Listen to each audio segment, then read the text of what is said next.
আসসালামু আলাইকুম। রান্না শিখির আজকের পর্বে আমি আপনাদের সাথে শেয়ার করব এই মজাদার পিঠা রেসিপি। তো চলুন রেসিপিটা দেখে নিই।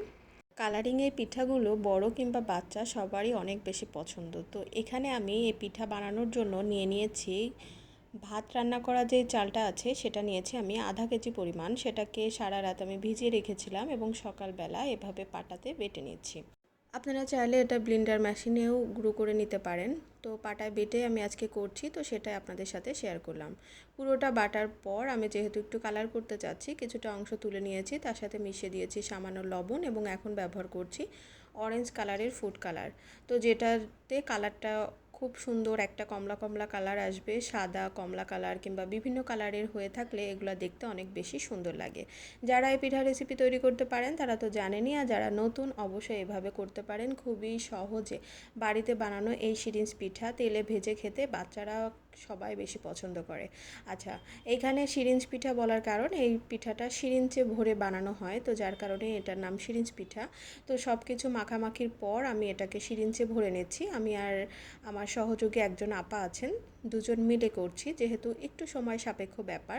তো দেখেন সিরিঞ্জের মাধ্যমে এইভাবে করে কিন্তু পিঠাগুলো তৈরি করে নিতে হবে। আপনারা চাইলে আপনাদের মন মতন ডিজাইনও করতে পারেন। তো এটা কিন্তু শেষ ধাপ না, এরপরেও একটা ধাপ আছে। এটা বানানোর পর কিভাবে কি করি দেখার জন্য পুরো ভিডিওটা জুড়ে থাকুন। খুবই ছোট্ট ভিডিও, আর এই ছোট্ট ভিডিওর মাধ্যমেই শিখে ফেলতে পারবেন এই পিঠা বানানোর রহস্য।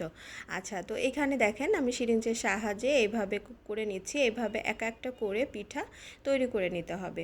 তো সরপোষের ওপরে করার কারণ যে আমি একবারে যখন পিঠাটাকে ভাপ দিব, তো এই সরপোষেই ভাপ দিয়ে আবার এটার থেকে নামিয়ে নিয়ে আবার এটাতে তৈরি করতে পারবো। খুবই কিন্তু সহজ একটি পিঠা রেসিপি। তো দেখেন শুধু কিন্তু এইভাবে ফেলে দিলেই হয়ে যাচ্ছে।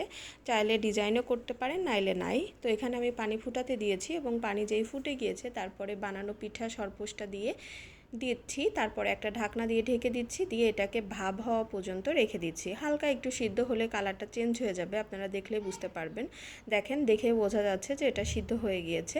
তো এইভাবে আমি একে একে পিঠাগুলো সব নামিয়ে নিচ্ছি। আমি একটা কুলার উপরে নামাচ্ছি। এগুলো আবার আমি যেহেতু রোদে শুকাতে দিব, তো একবারে আমি কুলাতে নামিয়ে নিচ্ছি। ভিডিওটি ভালো লাগলে একটি লাইক দিয়ে দিবেন এবং ফ্রেন্ডস অ্যান্ড ফ্যামিলির সাথে শেয়ার করবেন। আপনার একদিন কষ্ট করে এই পিঠা রেসিপি তৈরি করে রাখলে কিন্তু মেহমানদের নাস্তা দেওয়া কিংবা বাচ্চাদের সকাল সন্ধ্যার নাস্তায় তেলে ভেজে নিলেই কিন্তু ঝটপট তৈরি হয়ে যায় এই পিঠা রেসিপি। আর বাচ্চারা তো অনেক বেশি পছন্দ করে, আর এত সুন্দর কালার হয় দেখতেও কিন্তু অনেক বেশি ভালো লাগে। আর বাচ্চারা চাইলে কিন্তু এগুলা খুব বেশি পছন্দ করে। তো আমার সবগুলো বানানো শেষ এবং ভাপ দিয়ে সিদ্ধ করার পর আমি এভাবে রোদে শুকিয়ে নিচ্ছি। এতটা কালারফুল, এতটা সুন্দর এই পিঠা এবং খেতেও অনেক বেশি মজাদার। সবাই বাসায় ট্রাই করবেন। আমার আজকের এই ভিডিও আপনাদের কেমন লেগেছে অবশ্যই জানাতে ভুলবেন না। রান্না শিখির অন্য কোনো এপিসোডে দেখা হবে আপনাদের সাথে। সে পর্যন্ত সবাই ভালো থাকবেন, সুস্থ থাকবেন। আল্লাহ হাফেজ। আসসালামু আলাইকুম।